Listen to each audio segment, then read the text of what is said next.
Está começando mais um Juca Kfouri Entrevista na sua TVT.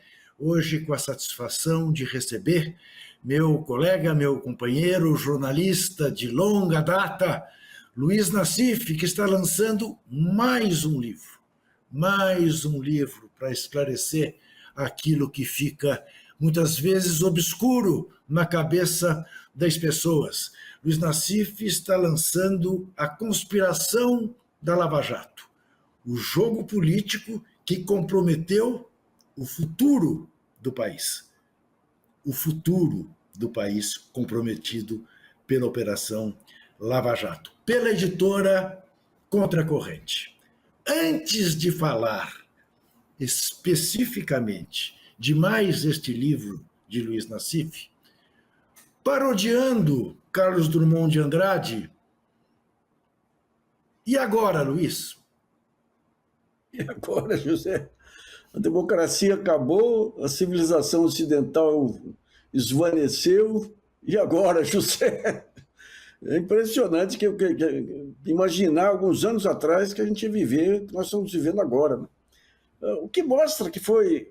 O livro eu pego uma parte da Lava Jato, mas eu pego, digamos, todo aquelas mudanças tectônicas que levaram a esse desfecho aí de destruição das instituições. E aquele processo continua de uma maneira acelerada agora com essa loucura, né, de um antidemocrata que nem o Donald Trump ser eleito presidente dos Estados Unidos com maioria na Câmara, Senado e no Supremo, na Suprema Corte, né? Acabando com o conceito lá de freios e contrapesos. Né?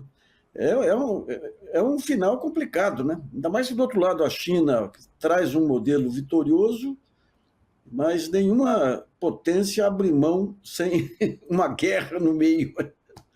Tá louco, Juca? Eu fico preocupado com os filhos e netos aí, viu? Mas Nassif, só para você que está nos vendo, nós estamos gravando, Nassif e eu, essa entrevista por volta da 1h da tarde da quarta-feira. Você está vendo na quinta-feira. Portanto, a eleição nos Estados Unidos foi ontem, terça-feira, do nosso ponto de vista. E eu fui dormir, Nassif, já com o resultado mais do que encaminhado, com o Trump já com mais de 270 delegados, e a minha preocupação, e foi o que eu disse para minha mulher, eu estou preocupado com a Luísa e com a Júlia. Eu estou preocupado com as nossas netas. Né? Meus filhos todos têm mais de 40 anos, menos um, que ainda não chegou lá. Mas o que será do futuro? Que mundo eles viverão? Um mundo disruptivo completamente, de decadência da civilização ocidental. O que entra no lugar? Te pergunto, né, você que é um especialista nisso, Nassif, em que medida o que nós estamos vendo é o colapso definitivo, eventualmente, do capitalismo e por não atender a maioria, a massa, os excluídos, esta gente se voltou para lideranças messiânicas, religiosas, que pregam o recomeçar, o começar de novo, destrua tudo que está aí, vamos começar do zero, construir uma nova civilização. Como é que você vê? Isso faz algum sentido? Total, Juca. No meu livro, na verdade eu trato a conspiração Lava Jato como um todo, não dá para acreditar que todo esse desmonte do país foi um juiz medíocre lá de Curitiba e procuradores aventureiros. Né? Isso é um processo que começa nos anos 2000, com a questão da revolução cultural, trazida especialmente pela mídia, pela revista Veja, na época lá, aquela revolução cultural lá de você desmontar todos os valores, o politicamente correto. Aqueles ataques ao politicamente correto visavam desconstruir justamente esse processo civilizatório com todas as suas vulnerabilidades, garantiam direitos individuais, garantia pelo menos uma retórica de atenção aos mais necessitados, o Estado como um garantidor da redução de desigualdade. Né? A ideia toda era essa lá atrás.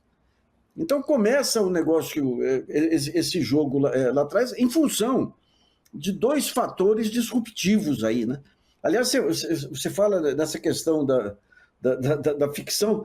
Você lembra aqueles filmes de ficção em que você tem o mundo, os ricos morando num outro mundo, os pobres num outro mundo, que você tinha que pular, conseguir satélites para conseguir acesso à educação?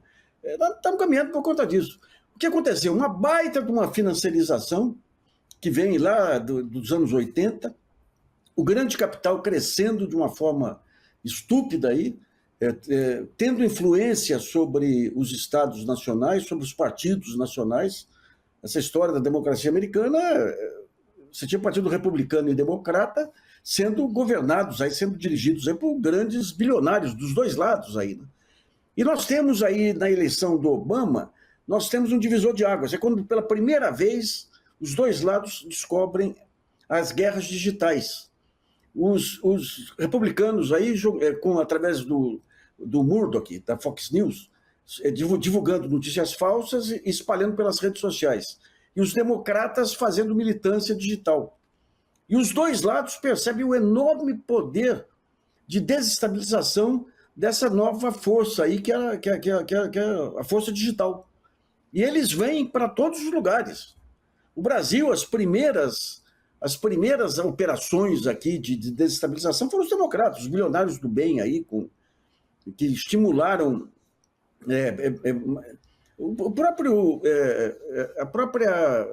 as manifestações de 2013, que começa com uma rapaziada bem intencionada, descobrindo a nova militância, foi apropriada pelos bilionários. Na época, ela inicia o desmonte de um país que tinha descoberto o pré-sal e que pretendia ter uma diplomacia e uma política econômica independente, né? Então, você começa por ali. Por outro lado, você tem no campo da mídia uma crise também estrutural, porque a internet acaba com todas aquelas barreiras de defesa que a mídia tinha. Antes, você não podia ter grupo estrangeiro aqui em rádio e televisão, porque era concessão. Para ser editora, tinha, além de empecilhos legais, aí você tinha um baita investimento em máquinas. Com a internet, essas barreiras caem. Então, você começa a partir dos anos 2000, que é quando eu começo o livro, digamos, contando a conspiração, você começa um jogo ali imitando o padrão Murdoch. Ou seja, nós não somos mais uma mídia que apoia candidato A ou B. Nós queremos ser o verdadeiro poder, que é o que o Murdoch fez, querendo conquistar o Partido Republicano lá. E começa aquele jornalismo de ódio terrível, terrível, que nós acompanhamos, fomos alvos e tudo aí, de perto, até explodir. Mas veja bem, era um jornalismo no começo, Juca, que era muito fácil de ser rebatido, porque ele não seguia nem aqueles princípios básicos de verossimilhança, né? Sim. Dinheiro cubano vindo para o Brasil, sim, através de garrafa de rum, aquelas histórias todas. Sim. Quando vem o mensalão, eles descobrem o caminho, que é o mesmo caminho da CPI da última hora com Getúlio. Quando veio a CPI da última hora, a ideia era provar benefícios para a última hora. Os getulistas foram a favor, porque falaram aqui nós vamos provar que os outros jornais tiveram muito mais benefício. Só quem tinha, além da CPI gerar notícia diariamente, quem tinha o controle da narrativa eram os grandes jornais. Então, quando vem o mensalão, que para mim foi o maior escândalo jurídico da história, superior à Lava Jato e tudo, porque o mensalão partiu de uma informação falsa, o suposto desvio de 75 milhões de reais da VisaNet, né? Que a VisaNet não era uma empresa pública, era uma sociedade de vários bancos, e não houve o desvio. Havia 3 relatórios mostrando que o dinheiro foi aplicado nas empresas de mídia, aplicado em eventos e tudo. Então ali começa um jogo. Aquilo ali é usado para encobrir a relação do Carlinhos Cachoeira com os tucanos, não? Então, a VisaNet, na verdade, no começo eles queriam achar que era Daniel Dantas com o Marcos Valério. Mas depois, sim, você tem toda uma onda de denúncias que vem na época aí, que quando vem a CPI do Cachoeira, se descobre que era ele que alimentava a imprensa com as denúncias. E a Dilma caiu, com aquela boa-fé dela, caiu direto nisso aí, né? O Carlinhos Cachoeira tinha interesse. Vamos pegar o primeiro caso, dos Correios, que, aliás, Sim. levou à queda das três principais cabeças do PT. Zé Dirceu. No caso dos Correios, Isso. você tinha o Jefferson, Roberto Jefferson, que tinha ganhado lá um cargo dentro dos Correios, foi meramente um suborno para um funcionário de quarto escalão, um suborno de R$3.000. E quem articula é um sujeito que trabalhava para o Cachoeira, porque você tinha um grupo querendo entrar nos Correios. Então esse sujeito vem, grava uma primeira conversa dando dinheiro para esse funcionário, volta, entrega para o diretor da sucursal da Veja, que fala, não está bom esse não, faz outro. Daí fez outro, fala, esse está bom. Segura durante um mês, e depois solta aquilo.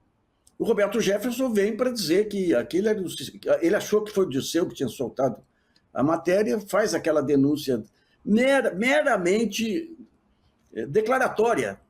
E aquilo deflagra, o PT perde as três principais cabeças lá, e deflagra aquele jogo no Supremo com uma figura deplorável, mas deplorável, do Joaquim Barbosa, que era um cara que podia ter entrado para a história do Supremo, que era preparado, negro, um jeito que veio e venceu pela própria força, e caiu na conversa de ser o menino pobre que salvou o Brasil.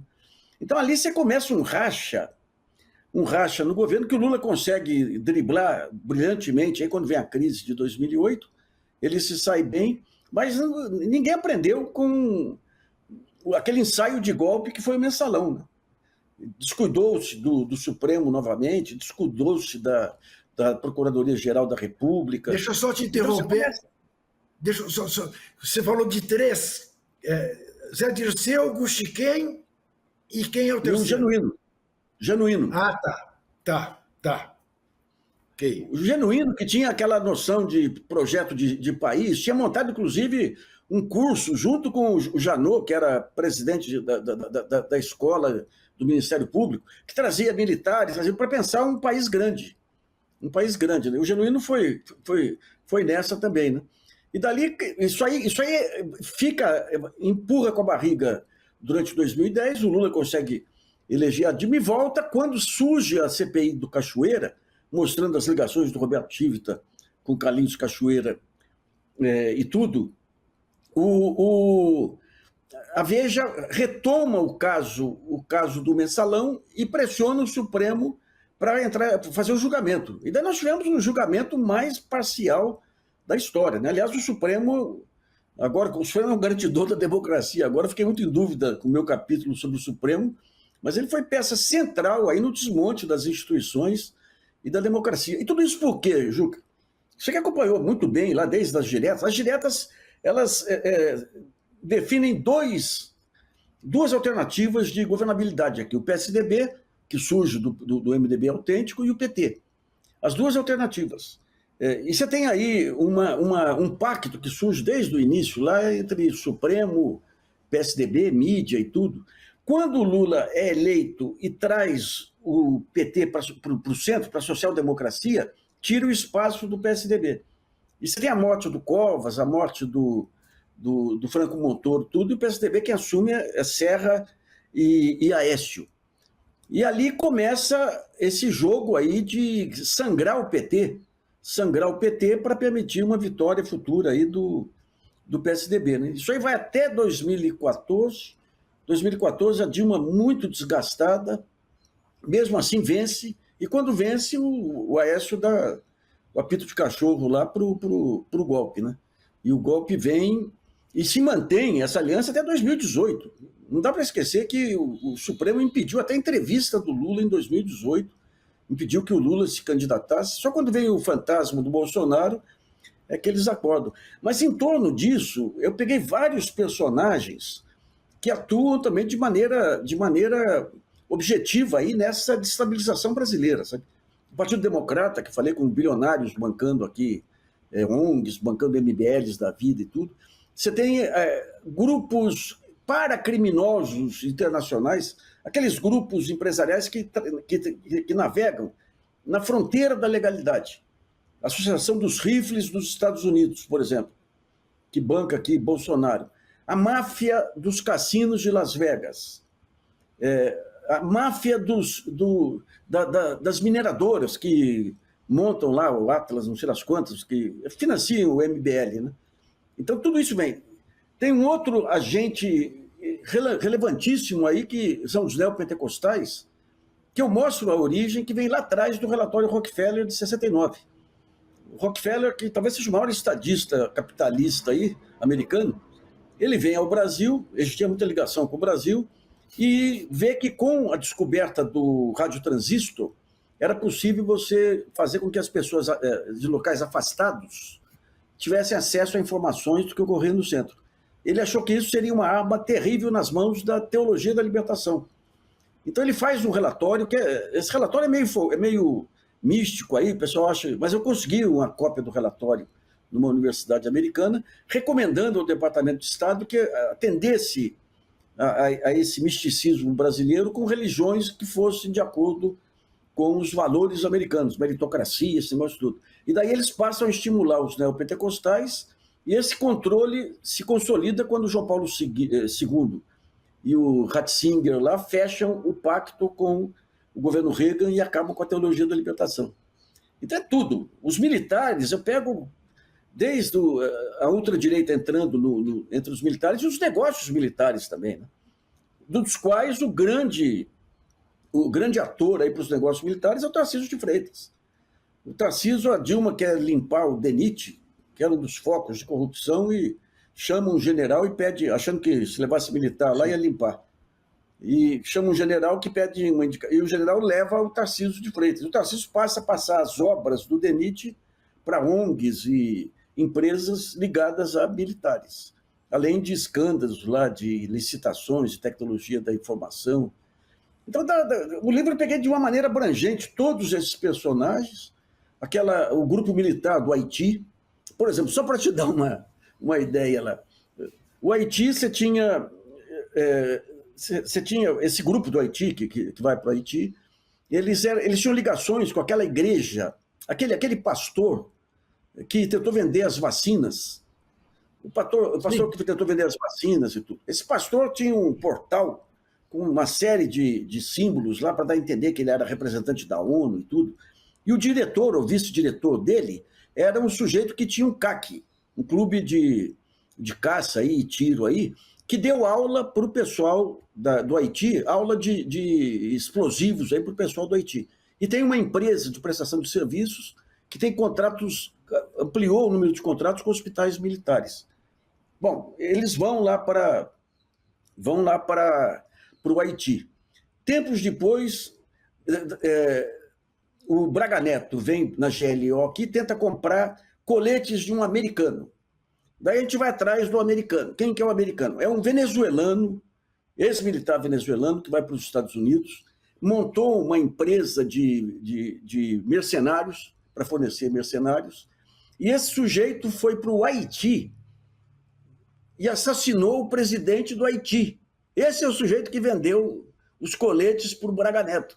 E quem faz esse financiamento do aviãozinho que levou ele lá para matar o presidente do Haiti é um pastor que tem um portal em tudo similar aqui a esse portal aqui de Brasília, onde se mistura militares da reserva, evangélicos. Então você vê que já era, através da internet, foram criadas estruturas aí para negócios, usando a religião, usando militares aposentados. Você pega o Brexit, o sistema lá que manipula as redes sociais, que surge também da tecnologia militar, né? Em suma, personagens de todo lado. Vamos tentar explorar no próximo bloco, Nassif, de que maneira enfrentar toda esta situação e como sucessivos governos brasileiros bobearam diante de todas dessas articulações. Tínhamos arapongagem do inimigo dentro dos governos Lula e Dilma? No próximo bloco a gente conversa sobre isso. Até já.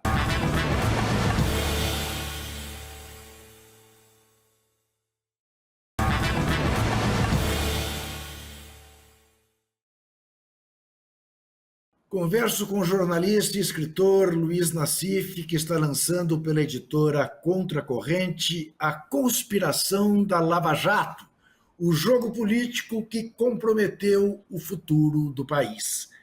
Então, Nassif,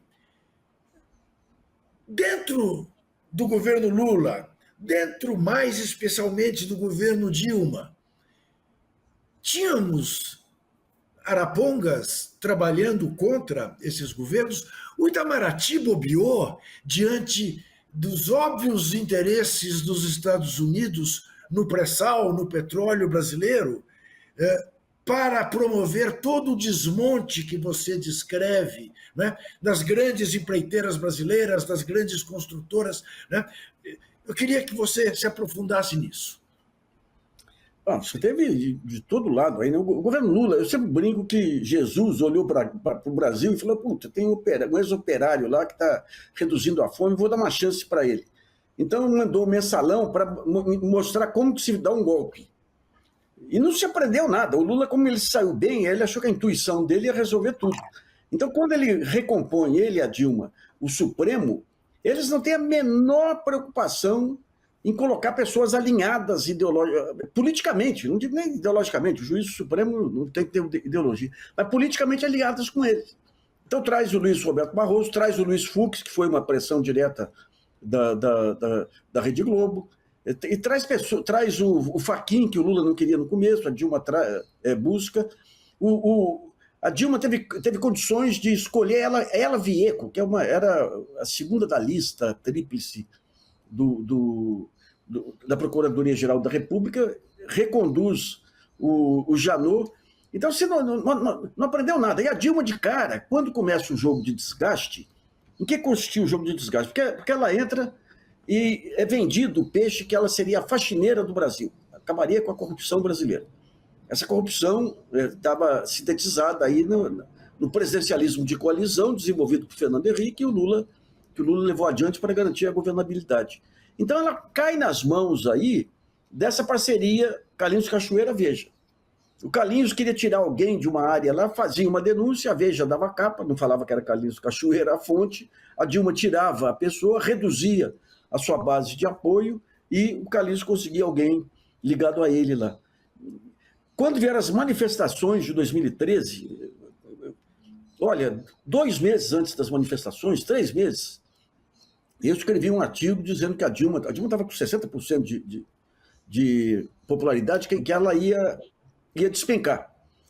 E a Helena Chagas pediu que eu fosse conversar com ela. E eu falei isso para ela, falei, mas por que esse pessimismo? Havia latente todo um mal-estar na sociedade, em vários setores, que ela não conseguia. Brasília isolava. Eu falei, Dilma, você pega, por exemplo, o TRF aqui em São Paulo. Os desembargadores loucos da vida, porque precisavam nomear 3 desembargadores lá, e ela deixava por conta do Zé Eduardo, não nomeava. Precisou o Temer nomear um dia que ela viajou. Você pega tecnologia da informação. A Dilma anunciou a maior verba da história para a tecnologia da informação através da FINEP. 1 ano depois, todo o setor descendo o cacete nela, porque ela centralizou as decisões e não andava. A FINEP tinha que ter um vice-presidente para tocar, não nomeava. Então, houve um isolamento muito grande. Quando vieram as manifestações... E nessa conversa que eu tive com ela, eu falava, presidente, tem as redes sociais aqui, que eram a rapaziada progressista que dominava as redes sociais. Eles estão perdendo a batalha da Copa do Mundo. Não tem bandeira, precisava da bandeira. Até sugerir que ela pegasse as empresas de tecnologia do governo e montasse uma rede pública para conseguir receber demandas da população. Ela até indicou uma pessoa para começar esse trabalho, mas depois parou. Mas então não teve essa... E quando começou a crise internacional, que começa a crise internacional, começa a cair preço de commodity e tudo, que ela sentiu que a base da economia estava fraquejando, ela com o Guido passa a soltar um conjunto de medidas lá que não tinham pé nem cabeça, assim, em termos de criar uma expectativa positiva.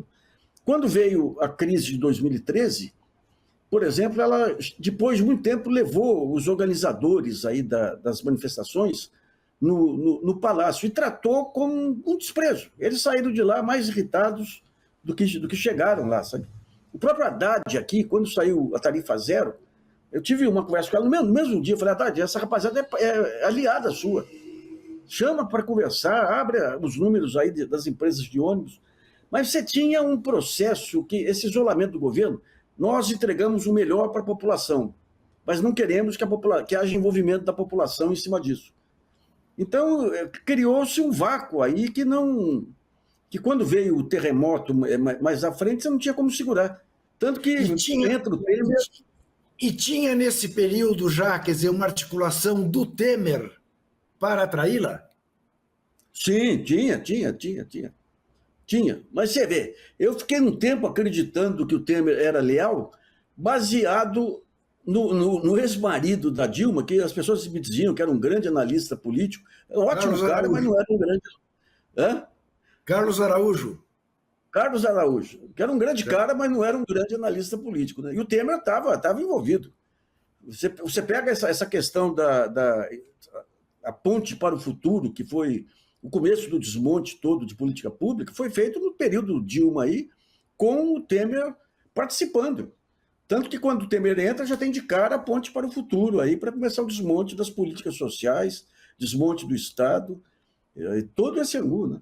E esse é o risco maior que a gente tem pela frente aqui, o Juca, que se for analisar as conversas aí do Elon Musk como futuro assessor do Trump, o que eles estão fazendo aí, essa nova etapa do capitalismo, é acompanhando o que o Milei está fazendo para repetir.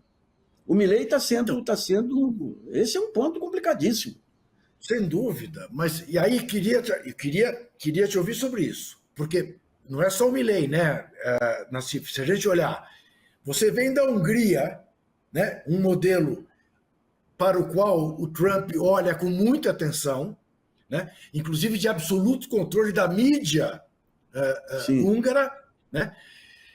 Você tem sucessivas tentativas, né, de tomar conta de países, digamos, de governos que beiravam o progressismo.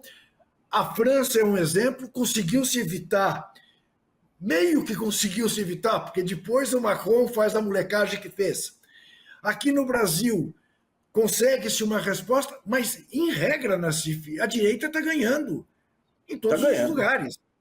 Está ganhando. Como é que você olha para 2026 diante desse quadro? E a geopolítica americana, você falou em França, deixa eu fazer um parênteses para um dos capítulos que eu levanto lá, que foi a tentativa da França de fazer com o Sarkozy, de fazer um acordo militar com o Brasil.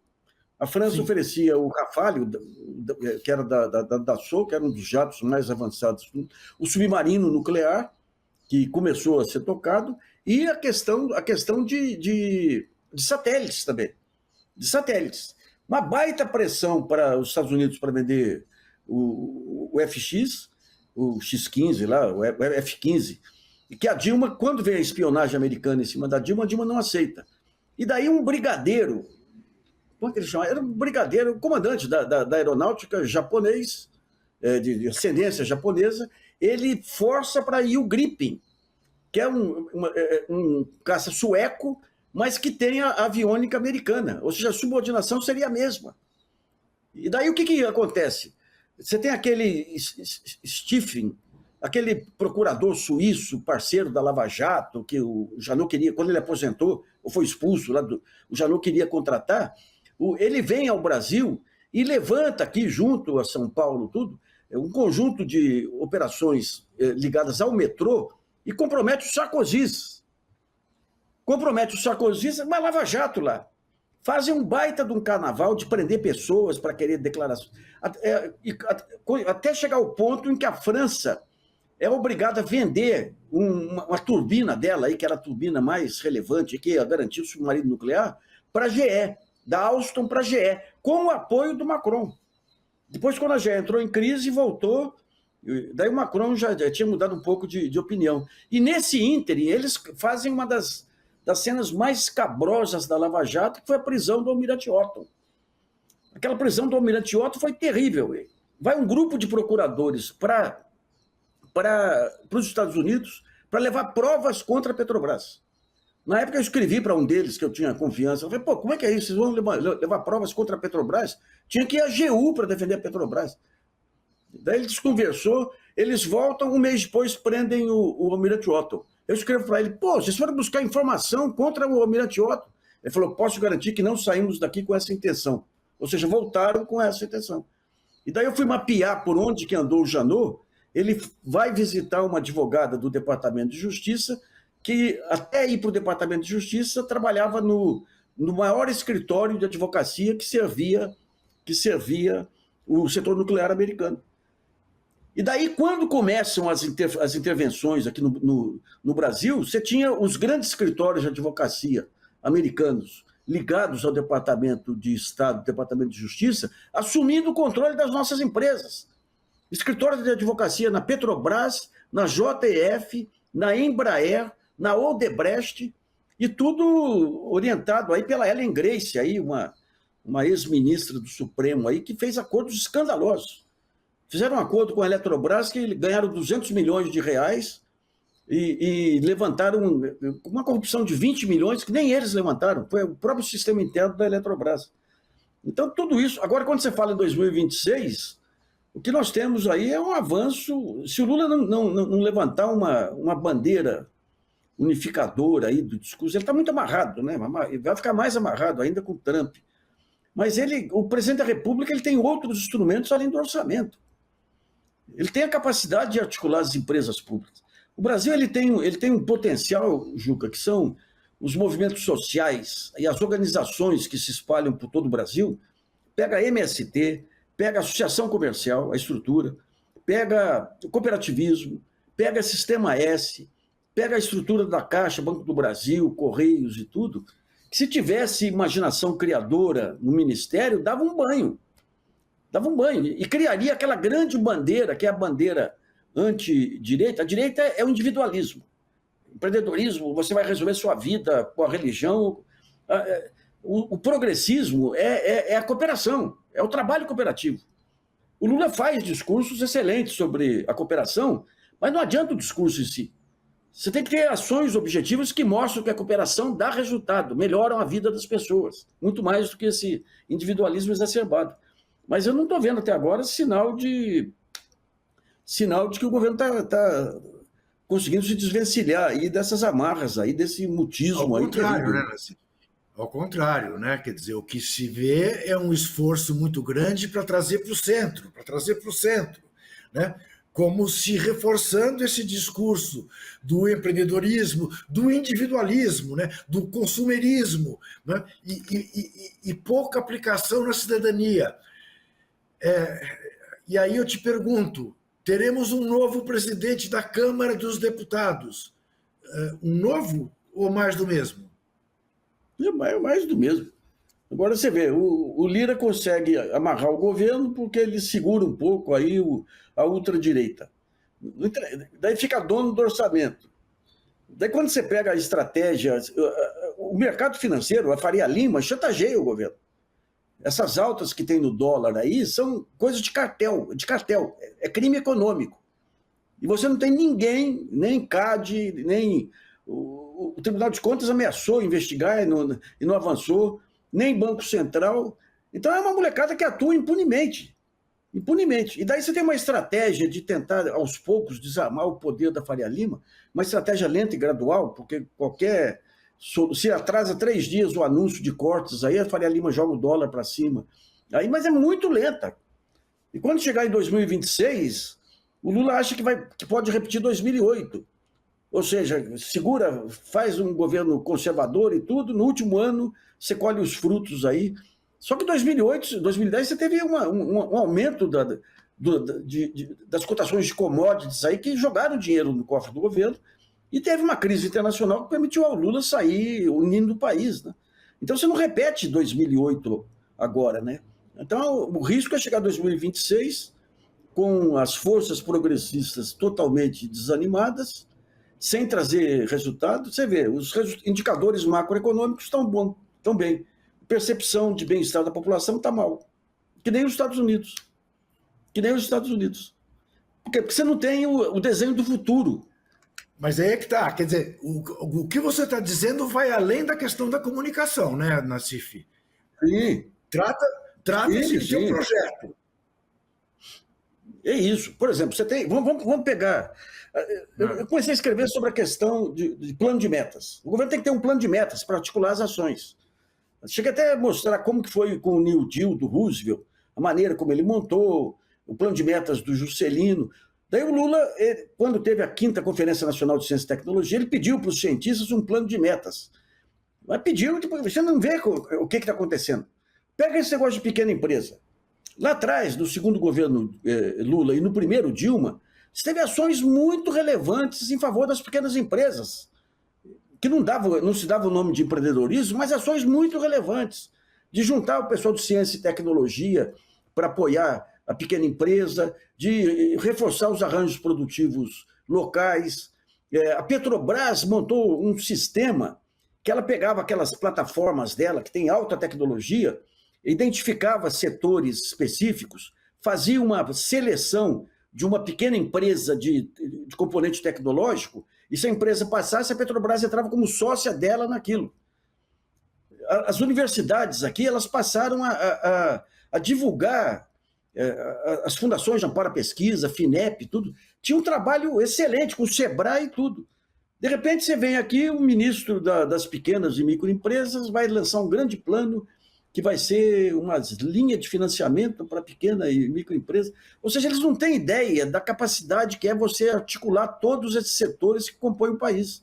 Cada ministério é isolado, sem conhecimento dos sistemas cooperativos dentro do próprio governo, sem capacidade de formulação, daí é difícil, viu? É difícil. A minha sensação, Nassif, é que cada ministério é uma ilha e cada ministro está pensando no seu projeto político e não do governo Lula, especificamente, que é o que importa. Nós vamos fazer mais um rápido intervalo e voltaremos em seguida com Luiz Nassif, que lança A Conspiração da Lava Jato, o jogo político que comprometeu o futuro do país, pela editora Contracorrente. Até já.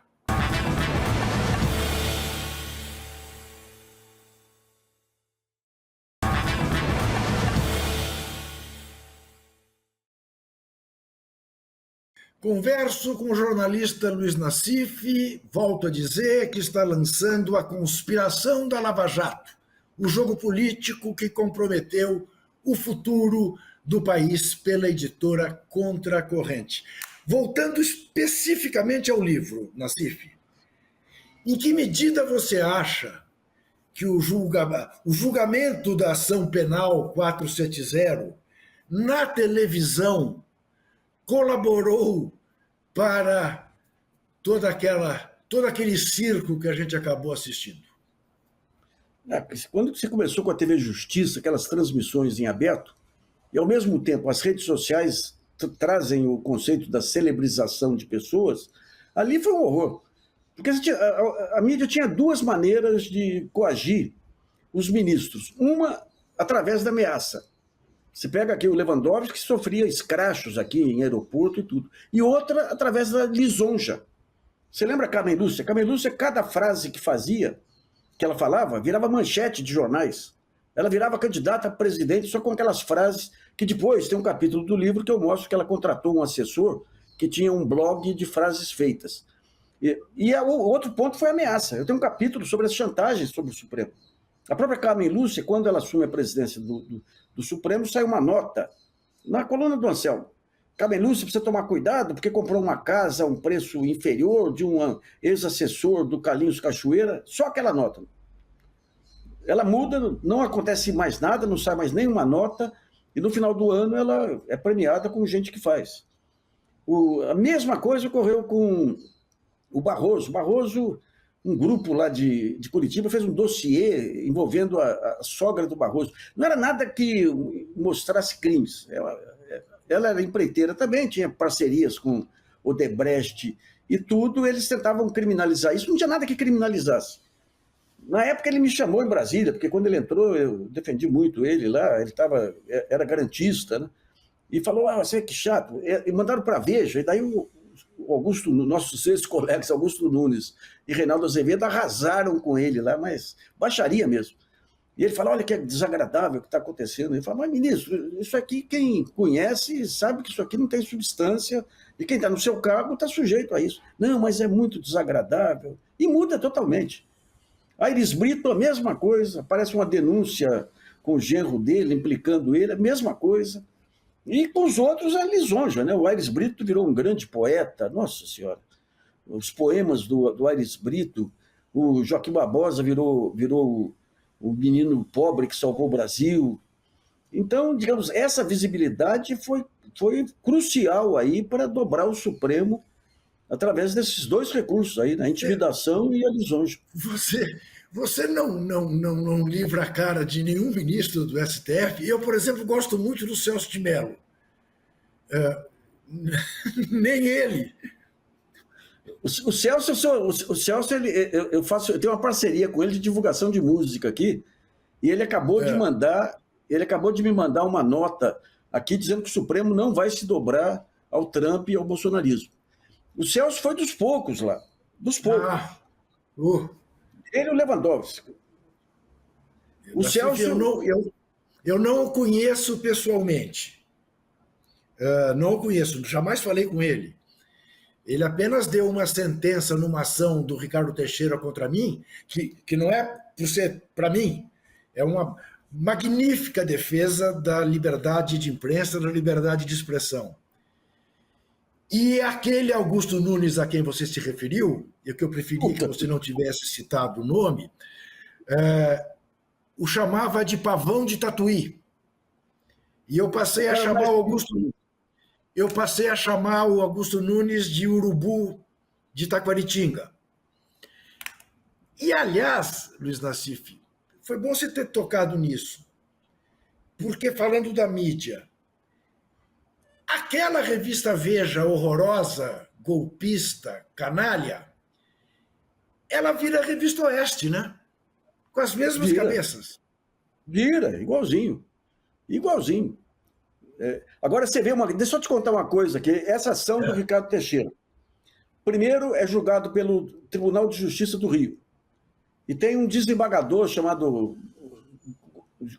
Geldenfelder, uma coisa assim, que te absolve, dizendo o seguinte: o Ricardo Teixeira está cercado de denúncias aí, a gestão dele, e logo o jornalista, esse mesmo desembargador, me condenou, me deu uma condenação pesada, me acusando de difamar Eduardo Cunha, porque um pouco antes eu critiquei o Luiz Sveiter, que foi o cara que levou ele para o tribunal, e a retaliação veio dessa forma.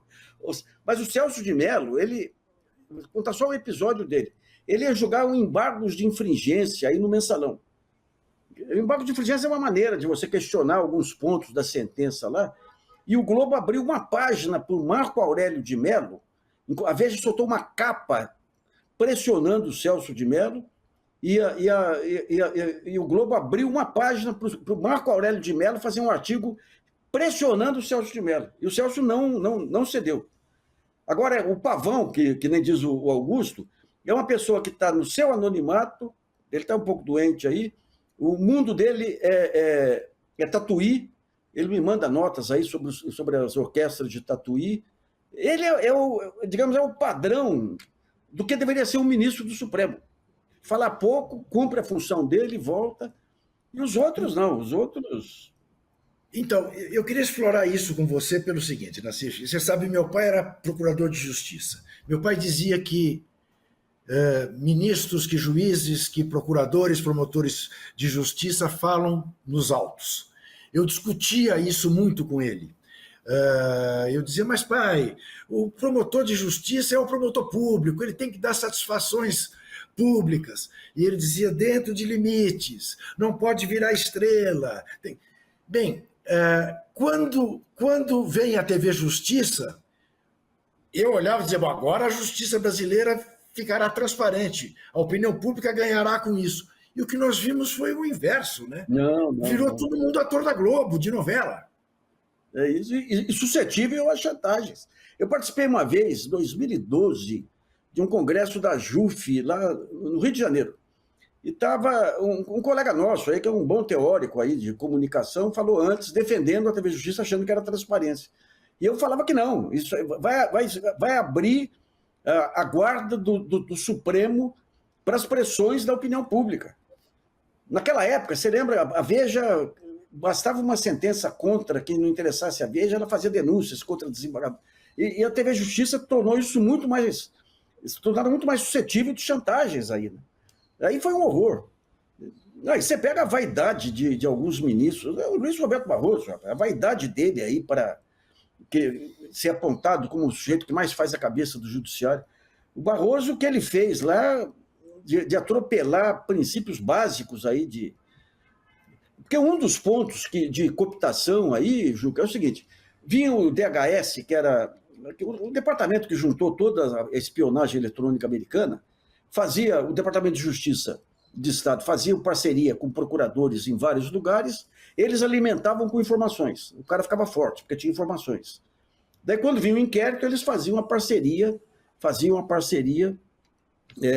em cima atendendo que os objetivos do Departamento de Estado. No caso brasileiro, não foi acabar com a corrupção, prender corrupto, não. Foi destruir as empresas brasileiras. Você podia muito bem ter feito os inquéritos, prendido, multado donos, diretores e tudo, e preservado as empresas. Mas não, o objetivo era destruir as empresas. E depois esses procuradores e juízes, quando se aposentavam, ia para a chamada porta giratória, para esses escritórios de compliance ou esses escritórios americanos que vieram para cá para faturar na indústria de compliance. Foi tão abusivo isso que apareceu um juiz, acho que aposentado, no Rio, que montou uma startup. O papel da startup era juntar autoridades brasileiras e levar para visitar grandes escritórios americanos. E ele leva Luiz Roberto Barroso, leva aquele halterofilista lá, aquele do Rio, o halterofilista lá, que eu esqueci o nome dele agora, que era da Lava Jato do Rio lá. Aquele que aparecia mostrando os músculos, uma besta quadrada aí. Leva para os Estados Unidos para visitar grandes escritórios de advocacia interessados em compliance. Eu pergunto, o que o ministro do Supremo tem a ver com compliance, a não ser que seja fazer aproximação para escritórios da família? Então, você teve um descuido total, até hoje, né? Até hoje, essas viagens aí para Londres. Pô, Juca, nós somos jornalistas. Para gente que não tínhamos, no começo de carreira ainda, 1/100º da influência de um ministro, a viagem ao exterior era jabá. Sim. Agora, você imagina pegar o ministro do Supremo, não, você vai a trabalho para Londres. Por que não vai para trabalho para Jaguatirica? Pô?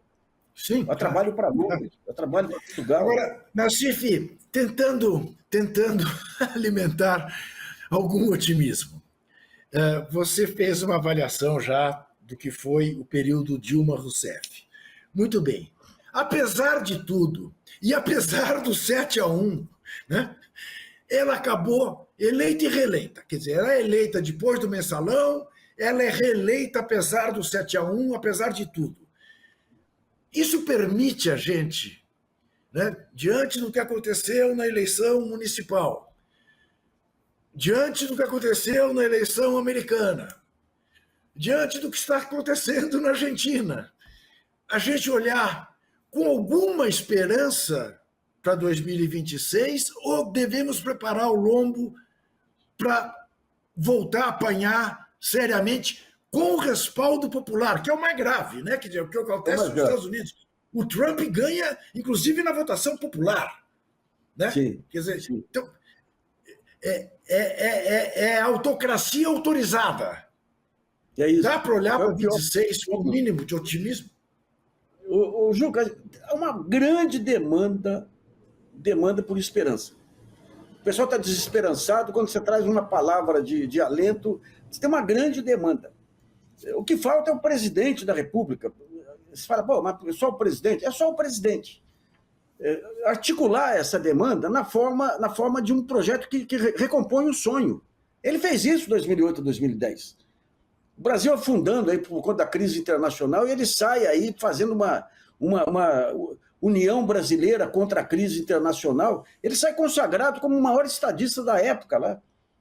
Então você tem condições, você tem demanda. E tem que aprender com os evangélicos, não é essa coisa besta do empreendedorismo, o acolhimento. Tem muita igreja evangélica aí, periferia, que acolhe. As pessoas vão lá atrás de esperança, lá, inclusive com distribuição de cesta básica, com apoio material, se for o caso, e com apoio espiritual. Entregam o que se propõe. Então, o que tem que acontecer é que você tem uma esquerda ainda muito amarrada àquele modelo sindical, que tem que se ampliar. Não que o sindicalismo não tenha relevância. O sindicalismo, hoje, é uma das poucas forças, ao lado das universidades, do sistema educacional, mas falta alguém que organize o discurso. Porque você tem, de um lado, a mídia, de uma maneira geral, voltou aos tempos pré-impeachment, né? Qualquer frase do Lula é só o lado negativo. O Lula vai lá para a ONU, faz um sucesso absoluto lá no G20, na ONU, ele é aplaudido durante 5 minutos de pé pelos chanceleres, e aqui não sai uma linha. O que sai é a pergunta do correspondente lá, por que o senhor não falou da Venezuela? Isso. Então você tem essa má vontade de todo lado. Quando você pega as redes sociais, você tem uma articulação da direita aí. Então, digamos, e hoje, por falta de um discurso internamente no governo, você não tem o tal do plano de metas, que é o plano de metas que dá visibilidade, além de articular as ações, dá visibilidade. Se você faz um plano de metas, cada lado lá tem a obrigação de, periodicamente, apresentar resultados e dizer o que vai fazer no momento seguinte. E a opinião pública fica com a visão, a opinião pública formadora de opinião, fica com a visão do todo, do processo em construção. Hoje, o processo em construção, o que é? É você fazer o arcabouço fiscal, entregar o que o mercado quer até 2026, com a esperança que, entregando tudo, a taxa de juros vai cair, que não vai. Gente, o Tarcísio de Freitas ele tem para oferecer para o mercado muito mais do que o Lula está disposto a oferecer. Ele ofereceu a Sabesp aqui numa negociata sem tamanho. Essas loucuras jamais se haveria no governo Lula. Então ele virou campeão, a tentativa de terceira via, é o cara mais radical de todo o bolsonarismo. E aqui é apresentado como gestor. Conversa com o pessoal, eu tenho conversado com pessoas do Tribunal de Contas aí, escandalizados com a falta de gestão dele, a falta de compromisso dele com os valores de São Paulo. É o cara que tentou tirar dinheiro da USP, da FAPESP, mas vende-se esse peixe por quê? Porque ele entregou a Sabesp. Não há lobo em pele de cordeiro mais acabado para definir este personagem do que o senhor governador Tarcísio de Freitas. Enganará quem quiser, óbvio que a Faria Lima aplaudirá. Luiz Nassif do Céu, eu te agradeço muitíssimo por mais essa entrevista. Eu reitero que o livro de Luiz Nassif sobre a Operação Lava Jato, que compromete o futuro do país, é rigorosamente imperdível para quem quiser entender o que se passa no Brasil e o que se passou no Brasil e o que o Brasil precisa evitar que volte a acontecer. Lembrando que toda quinta-feira, às 9 horas da noite, estamos na TV, canal 44.1, na TV aberta de São Paulo, na TV Quirimurê, a TV da Cidadania na região soteropolitana, na TV Maricá, às terças e quintas à tarde, na TV da Bahia, às quartas-feiras à noite. Lembrando que é necessário confiar e fiscalizar sempre.